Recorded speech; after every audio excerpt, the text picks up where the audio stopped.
Don't judge today's progress by yesterday's definition of success. What mattered then might not matter now. Don't hold yourself hostage to the dreams of your younger self. It's okay if you've outgrown them. Don't compare today's version of you to an old standard that no longer fits. Yesterday's goals were right for who you were then. Today's goals are right for who you are right now. The #1 health and wellness podcast. Jay Shetty. Jay Shetty. The one, the only Jay Shetty. Hey everyone, welcome back to On Purpose. It's your host, Jay Shetty. And whether you're cooking, whether you're cleaning, whether you're rushing off to work, whether you're at the gym, whether you're walking your dog, I'm so grateful that you're joining me. Thank you for letting me into your life and your ears. I don't take your time for granted. And I want to make this the best 30 minutes to shift your mindset. Thanks for investing this time and let's go get it. So if you've been feeling stuck, if you're feeling late, if you're feeling behind, this episode is for you. Maybe you're seeing all your friends get married right now and you're thinking, I don't even know who I'm going to be with. Maybe all your friends are getting promoted or moving into a nicer apartment and you're thinking, I'm still living at home. Maybe some of you are looking around you and just thinking, everyone seems to be doing better. Everyone seems happier. Everyone seems like they have more going on and I'm feeling bored. If you felt any of those things, I want you to know that what you're thinking and feeling right now is actually the launch pad to your best self, not a dead end. See, here's the reality. Our targets haven't changed. They just feel more unattainable than ever. We grew up in a world that was all about going to college, getting a good degree, getting a good job, getting married. And all these things had to happen by a certain age. Then having kids by a certain age, promoted by a certain age. And it almost feels like we're still living by those metrics, but in a world that has drastically changed. In a world that is actually processing itself completely differently. Industries have changed. Apps have been invented. There is so much happening with AI and technology, but we're still living by the same metrics of success.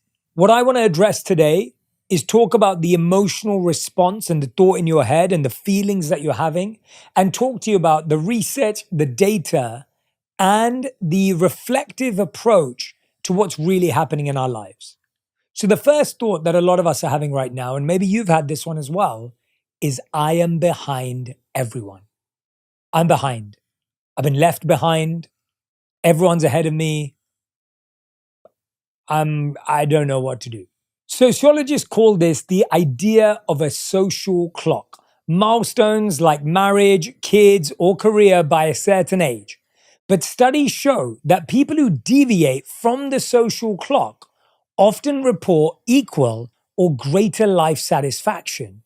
So we think if I stay on track, I'll be happier. But the truth is those who deviate are either equally as happy or potentially even more happy. There's no late. There's only your time. The social clock is the unspoken timeline society sets for us. Graduate by your early 20s, marry by your late 20s, kids by 30, house by 35, career peak by 40, etc., etc., etc. But what researchers found is that they studied adults who were on time, following the clock, and those who were off time, later or earlier than expected milestones. The result? People who felt comfortable with their own timing, even if it deviated, reported equal or greater life satisfaction compared to those who rigidly followed the clock. I really want you to digest this. I really want you to inhale and breathe this in. Those who deviate from the social clock are equally as happy, if not more happy.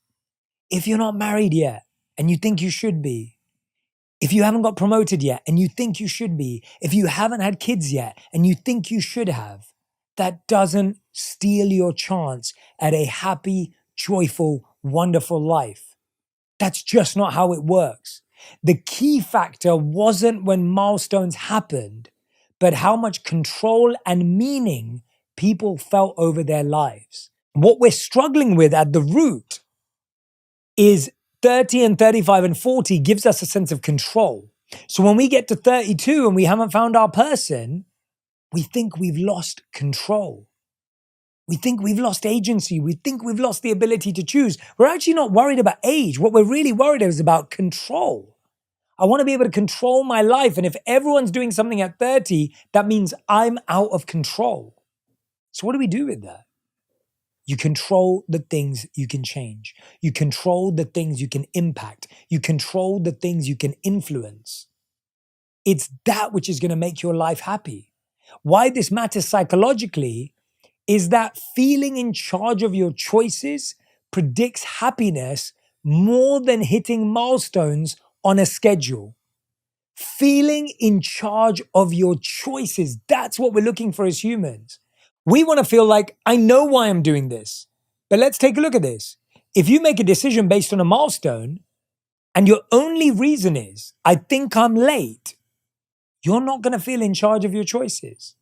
If your only thought is, I don't want to be left behind, you're not really in charge of your choices. If your only thought is, everyone's doing it, why am I not?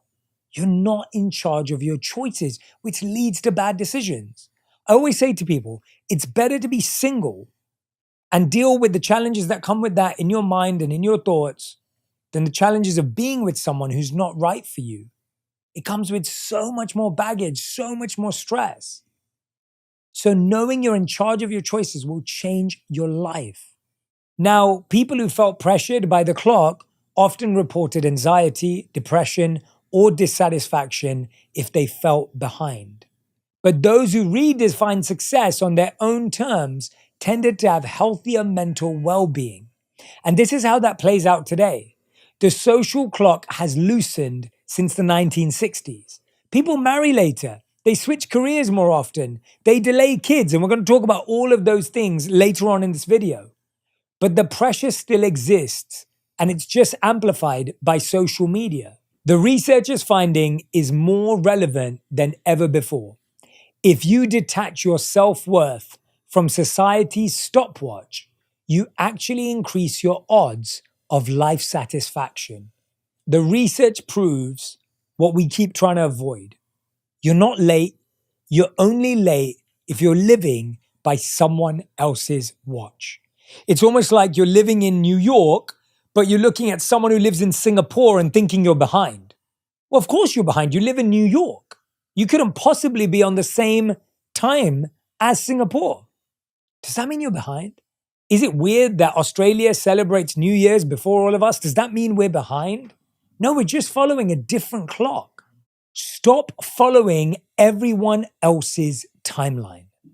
Stop believing everyone else's highlight reel. Stop chasing everyone else's definition of success.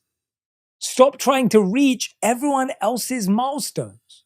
Stop feeling everyone else's pressure to have it figured out. Stop needing everyone else's validation.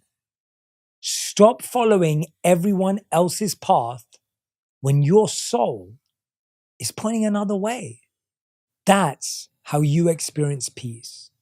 Now, let's say your thought is, I haven't found my career or my purpose yet. The US Bureau of Labor Statistics found the average American changes jobs 12 times in their lifetime. Careers are far less straight lines than they used to be. Most of these changes happen before age 35, meaning your 20s and early 30s are often about testing, shifting, and experimenting, not locking in to one perfect path. See, that's why you feel behind. You're at an age that is actually more predisposed to experimentation and testing. But because so many people are choosing not to do that, and they might be doubling down, you feel behind. But you're actually at a natural pace. You're actually finding yourself, you're discovering yourself, you're collecting skills, you're collecting experiences and stories. If you're always looking at the timeline and the track, you'll feel left behind even if you're having the best experience of your life. Support for this podcast is brought to you by Walden University. Ever catch yourself thinking, what if I could go after what I actually want and really make a difference? You're not alone, and that's exactly why I want to tell you about Walden University. For over 50 years, Walden has helped working adults like you get the W, with the knowledge and skills to build the future you want and make a difference where it matters most. If you've been waiting for the right moment, this is it. Head to waldenu.edu and take that first step. Walden University, set a course for change. Certified to operate by Chev. It brings me so much joy to share this with you and to give something back in the process. Junie is now available at Whole Foods Market nationwide, and I'd love for you to try it for free. Head to drinkjunie.com/J and get a complimentary can of Junie on me at any Whole Foods Market. Radhi and I created Junie with a simple intention, to help you feel better from the inside out. It's a sparkling adaptogenic drink crafted with ashwagandha, lion's mane, and green tea to boost your mood, support your focus, and give you clean, natural energy that stays with you throughout the day. So go to drinkjunie.com/J and run to your nearest Whole Foods Market for your free Junie. I can't wait for you to try it. Cheers. Now here's the truth. The economy has shifted. Previous generations often stayed in one company or one role for decades. Today, industries transform quickly. Tech, media, healthcare, so people have to adapt. Literally, the job I do today didn't really exist 15 years ago. And I was just talking about this with my friend about how even in 9 years since I started creating content, everything has changed. TikTok didn't exist when I started. YouTube was having a moment. YouTube's having another moment today. Podcasting wasn't as big as it is. When I launched my podcast 6 years ago, there were 700,000 podcasts. Today, there's like 5 million of them. Everything is changing rapidly. How could you possibly know what career path you have to take? Today, we're looking at the impact of AI on every industry. It's exciting. It's not something to get scared about. There's so much opportunity. But what we get scared about is, why don't I know what I'm doing? The reality is, what you're meant to be doing may not even exist yet. Values have shifted. Millennials and Gen Z especially prioritize meaning, flexibility, and growth over stability alone. It's normal. Psychologists Arnett and Tanner in 2006 describe ages 18 to 29 as emerging adulthood, a stage where identity exploration is expected, not a sign of being lost. It's psychologically not a sign of being lost. It's exploration. When you think you're lost, you're actually exploring.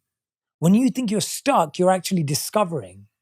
When you think you've hit a dead end, you're actually at the beginning. Career zigzags are healthier. Studies show people who allow themselves to pivot often report higher job satisfaction and engagement because they align better with their strengths. Linear paths are outdated. Thinking you need a perfect straight line career is rooted in the industrial era, not in today's fluid, skill-based economy. Your purpose is not your job. Jobs change. Purpose doesn't get fired. Your purpose is not your skills. Skills are tools. Purpose is why you pick them up. Your purpose is not your achievements. Trophies gather dust. Purpose keeps shining. Your purpose is not your title. Titles fade the moment you walk out of the door. Your purpose is not your income. Money measures transactions. Purpose measures meaning. Your purpose is not a single moment. It's not the one big thing. It's the thread running through all your moments. Your purpose is not external approval. Likes, applause, validation, they're unstable. Purpose is what remains when the clapping stops. Your purpose is why you do what you do. It's why you exist. Your purpose is simply to collect and connect. Spend your life collecting skills and experiences and stories, and at one point, you'll find how they connect. Now, maybe your thought is, I can't afford a home. I took a look at the statistics. I wanted to share the research with you. 50 years ago, buying a house felt like climbing a hill. Today, it feels like scaling a mountain. Incomes simply haven't kept up with the rise of housing prices. In the 1970s to 1990s, A typical home cost about 2.5 to 3 times the average household income. Example, if you earn $30,000, the average house was around $79,000. It's hard, but doable with savings. Now, in the 2000s, that ratio crept up closer to 3 times income. Houses were starting to stretch budgets, but still within reach for many people. In the 2010s, after the financial crisis, home prices rebounded much faster than incomes. The ratio jumped to about 4.5 times income. And today, in 2025, the gap has grown even more. A median home costs over 6 times the median household income in many parts of the United States. For example, if the average household income makes $74,000, the average home costs $430,000. You're not behind if you can't buy a home right now. The game itself has changed. Things haven't stayed the same. Homes have outpaced incomes by 2x compared to your parents' or grandparents' time. Don't measure yourself today by the goals people had 50 years ago. Things are different. You're different. Don't judge today's progress by yesterday's definition of success. What mattered then might not matter now. Don't hold yourself hostage to the dreams of your younger self. It's okay if you've outgrown them. Don't compare today's version of you to an old standard that no longer fits. Yesterday's goals were right for who you were then. Today's goals are right for who you are right now. Now, maybe your thought is, I'm not married yet, or I'm not in love yet. I haven't found my person. The median age for your first marriage in the United States is now 30 for men and 28 for women. That's up nearly a decade from the 1970s from Pew Research in 2021. Now, I know what you're thinking, Jay, I'm 30, I'm 32, I'm already behind, I'm 4 years behind. You just told me it's 28. Well, take a second. Do you want to be married or do you want to have a successful marriage? Well, then it's not about age. Do you want to be in love or do you want to have a healthy relationship? Well, then it's not about age. Do you want to find someone so you're not alone? Or do you want a life partner? Because then it's not about age. If you want a real lasting love, a healthy relationship, a life partner, it's got nothing to do with age. It's all about maturity. It's all about emotional intelligence. It's all about self-mastery. Relationships don't last or fall apart because of the age you met. Relationships are not better because you met before 30 and worse because you met after. They're better because you got to know yourself, and so did that person.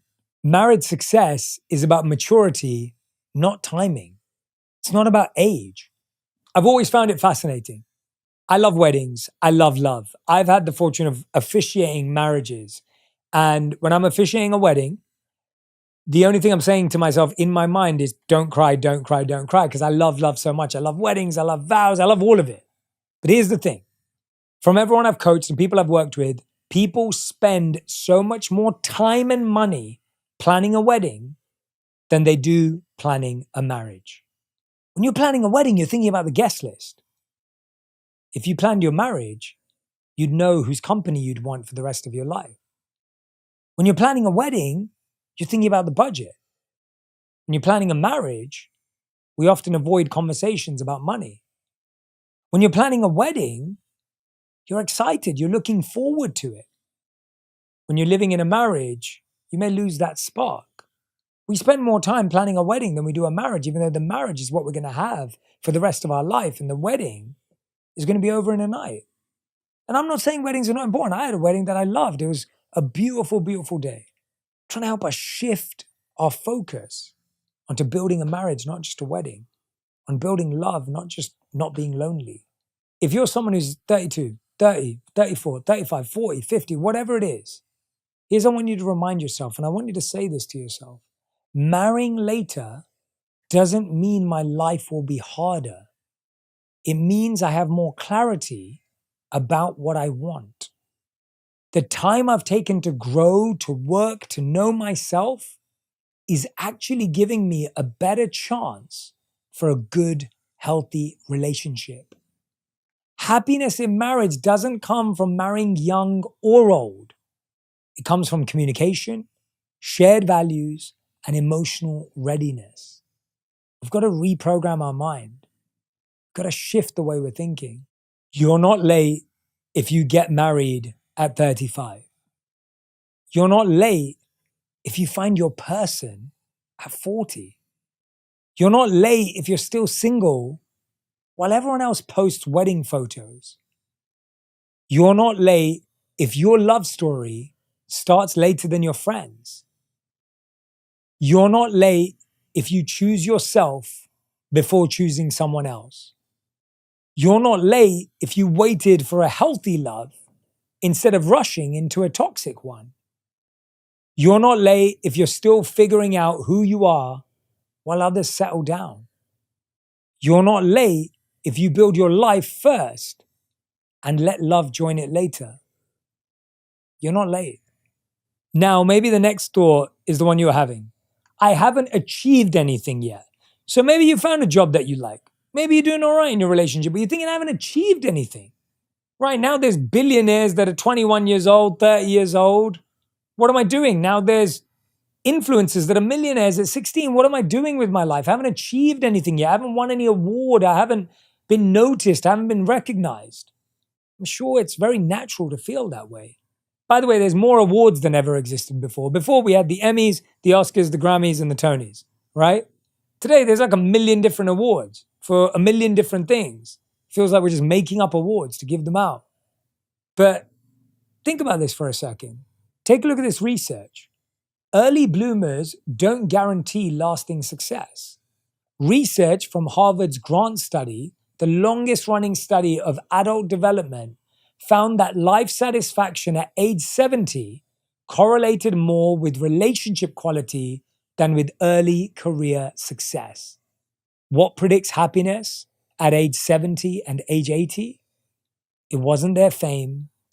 It wasn't their income. It wasn't their early career achievements that best predicted who is happier later on. It was the warmth of their relationships with family and friends. It was the closeness of their community. People who had close, satisfying relationships at age 50 were healthier, happier, more resilient into old age. We all want to feel better, to have more energy and more focus throughout the day. That's why I co-founded Junie, a sparkling adaptogenic drink made with powerful ingredients like ashwagandha and lion's mane. It's designed to boost your mood, support your focus, and give you natural energy, all without the crash. A new classic reimagined. We're so excited to officially launch our new lemonade iced tea flavor. When we created Junie, my goal was simple. I wanted to make drinks that help you feel balanced and energized without compromise. Our upgraded take on the classic Arnold Palmer is crisp, refreshing, and crafted with adaptogens to support energy, focus, and mood, all with zero sugar. Be among the first to try it. Available exclusively at drinkjunie.com, where you can use the code ONPURPOSE20 for 20% off your first order. Cheers to your daily mood boost. Those who reported being very satisfied in their relationships at middle age tended to have better physical health by their 80s, slower cognitive decline, less chronic illness, mental and emotional well-being. Even when life was painful, whether you had loss, illness, or setbacks, people in warm relationships weathered it better, emotionally and physically. Big wins in your 20s or 30s, big titles, money recognition, didn't consistently lead to better health or deeper joy later in life if the relationships weren't strong. Some people who seemed on top early floundered later if their social bonds were weak. At the same time, some with modest achievements but strong connections reported greater life satisfaction. Don't measure your life by your wins. Measure it by the people who cheer when you win. Don't measure your life by what you've achieved. Don't measure your life by your wins. Measure your life by the people who stand with you when you lose. Don't measure your life by what you've achieved. Measure it by who's there to truly celebrate you. Don't measure your life by the size of your following. Measure it by the depth of your friendships. Don't measure your life by the validation of strangers. Measure it by the love of the ones who truly know you. So many of us are getting this wrong. I recently was at two people's 70th birthdays. Two friends, family friends, one of them, and another is a personal friend. And I got to go to their 70th birthday parties, which was truly one of the most special experiences of my life. Both of them. At one of them, we sat one night, probably about 100 people there that this person had known for decades. Their children, their children's friends. They had their friends from all over the years, whether it was school, business, life, work. And what was really interesting is when their friends spoke about them, even though these people had achieved something pretty phenomenal in their life from a material perspective, no one mentioned it. People didn't talk about how much money they made as one of their success points. People didn't talk about how much fame they had. People didn't talk about what their career acumen was and what their business strategy was. People talked about how they were as people. They were loyal friends who always showed up. They were caring and compassionate when they were needed. And they were always there. That's what our legacy is. That's what will be remembered. Focus on that. Maybe the thought in your head is it's too late to start anything new. Well, studies on neuroplasticity show the brain can grow, rewire, and adapt well into your 60s and 70s. The brain is built for reinvention at any age. For decades, scientists believed the brain was fixed after childhood. But modern neuroscience flipped that belief. The brain remains plastic, changeable throughout life. Neuroplasticity means you can form new neural connections, learn new skills, and adapt to new environments even in your 60s and 70s and beyond. People in their 70s who took up a new language showed measurable changes in brain activity and improved cognitive health. Even older adults who learned an instrument showed new neural growth and better memory. The principle for life is this: your brain is not a hard drive that fills up and locks up. It's more like a muscle. Use it in new ways and it reshapes and continues to grow. Which means this: you're never too late to start a career, build a skill, or create a new path. Your biology is actually on your side. If you want to learn a skill at 40, your brain will literally rewire. If you want to switch careers at 50, your brain can form fresh pathways. You want to start over at 60, your brain is still capable of growth, just a little bit slower, but still possible. It's never too late to start again. It's never too late to find love. It's never too late to start a career you actually enjoy. It's never too late to go back to school or learn a skill you always wanted. It's never too late to take control of your health, no matter your past habits. It's never too late to repair a relationship that matters to you. It's never too late to start saving, investing, or getting smarter with money. It's never too late to change directions when the life you built doesn't fit anymore. And maybe your thought is, I'm getting too old to be happy. Happiness actually peaks later than you think. A lot of people say, I miss the good old days. And what they mean is, I miss being at college. Now, here's the truth. If you just graduated college, I promise you, that does not have to be your best years. If you graduated college 10 years ago, I promise you, those do not have to be your best years. Imagine living the rest of your life and thinking college were my best years. I promise you, every decade can get better than the last if you want it to. Every decade can be more fulfilling if you want it to. College should never be your best years. They should be great years, fun years, but never your best years. Large-scale studies found that happiness follows a U-shaped curve. Life satisfaction dips in the 40s, then rises again, peaking in the 50s and beyond. Here's the principle. You may not even have hit your happiest years yet. How can you be late to your own peak? Based on large-scale surveys of more than 340,000 Americans, participants rated daily emotions and overall life evaluation. What they found was this: early adulthood, 20 to 30s, higher optimism, excitement, but also higher stress, anxiety, and comparison pressure. Midlife 40s, life satisfaction hits a low point, often called the midlife crisis or slump. This is linked to juggling work, kids, money, pressures, aging parents, and unfulfilled expectations. Later life 50s plus, life satisfaction begins to climb again, often higher than in early adulthood. People report more gratitude, contentment, and emotional stability. Happiness tends to rise through the 50s, 60s, and 70s, depending on health and social support. And here's why. By midlife, people recalibrate expectations and stop measuring against unrealistic goals. Older adults score higher on emotional stability because there are fewer mood swings, less anger, less envy and comparison. Studies show how older adults value time, relationships, meaning more than status or comparison. They focus on fewer but deeper relationships. So if you're 40 and feeling behind, science suggests you're in the natural dip of the curve. Not broken, not late. Statistically, things get better.